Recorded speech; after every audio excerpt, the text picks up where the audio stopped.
Imperfection is perfectly alright. We are all behind success and perfection. So let go of what we are supposed to be and embrace who we really are. Hello friends, I'm Harsha Kamath and I'm back with another book review, and today's book is Gifts of Imperfection by Brené Brown. So let's get started.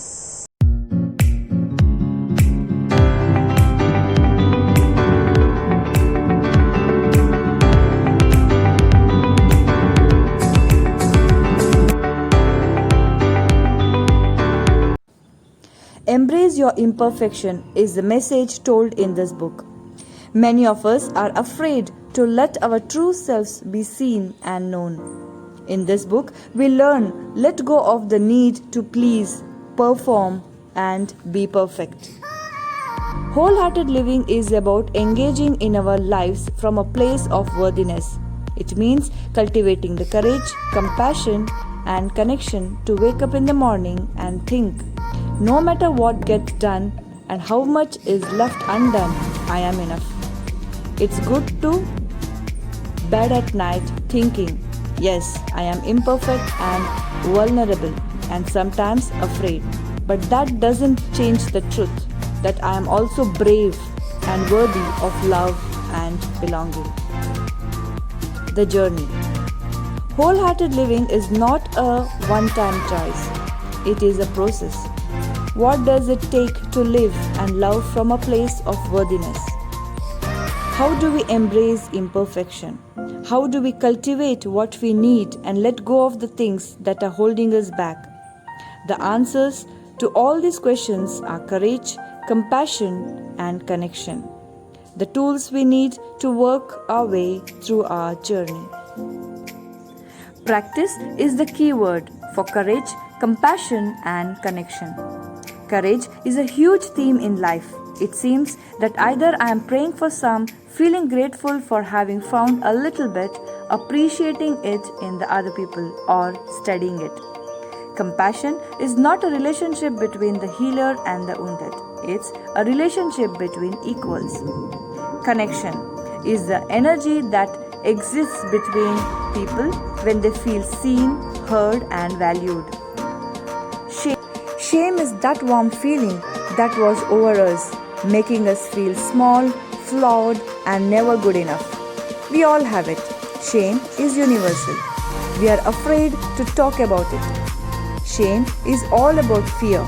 We are afraid that people won't like us if they know the truth about who we are. Authenticity is a collection of choices that we have to make every day. It's about the choice to show up and be real. Perfectionism is not self-improvement. It's trying to earn approval and acceptance. Self-kindness is being warm and understanding towards ourselves when we suffer, fail, or feel inadequate rather than ignoring our pain. Faith is a place of mystery where we find the courage to believe in what we cannot see and the strength to let go of our fear of uncertainty. Calmness is creating perspective and mindfulness while managing emotional reactivity. Stillness is not about focusing on nothingness. It's about creating a clearing. The author says about the practical things to do. He says, make a list of the work that inspires you. Dance every day for 5 minutes. Take something off your list and add and take a nap. Learn and go for online classes. You never know where you will find creative inspiration. Do prayers, write gratitude journal, do daily meditation. And every morning, tell yourself that today I'm going to believe that showing up is enough. And authenticity is the goal. So here are the 10 guideposts told in the book by the author. First one is cultivating authenticity and letting go of what people think about us. So just think about it. The second one is cultivating self-compassion, letting go of perfectionism. Cultivating a resilient spirit, letting go of numbing and powerlessness. The fourth one is cultivating gratitude and joy and letting go of scarcity and fear of dark. The fifth one is cultivating the intuition and trusting faith and letting go of need for certainty. Sixth one, cultivating creativity and letting go of comparison. So we should never compare with others.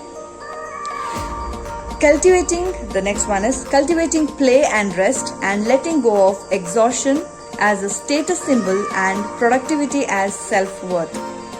The next one is cultivating calm and stillness and letting go of anxiety as a lifestyle.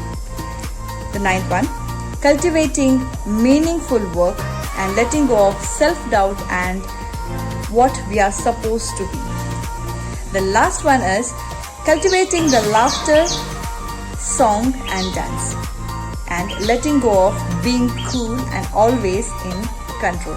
So I really loved this book. So these are the few points or few things which are being told in this book. Hope it was useful for you, and this is a highly recommended book. I really loved it and I want you people to read it if you think that you are going back of perfectionism. So nothing more to add. So that's all for today. Thank you for watching.